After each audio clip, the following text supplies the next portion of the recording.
ግብርናችን ግብርና የሕዝባችን ዋስትና ግብርናችን ግብርና የኢኮኖሚያችን ዋስትና ለሀገራችን እድገት ብልጽግና ግብርናችን ቀዳሚ ነውና ምርትና ምርታማነት ጨምሯል የአርሶ አደራችንም ሕይወት ይለወጣል ግብርናችን ገና ብዙ ይዘምናል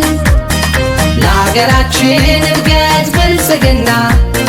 ግብርናችን ቀዳሚ ነውና ምርትና ምርታማነት ጨምሯል የአርሶ አደራችንም ሕይወት ይለወጣል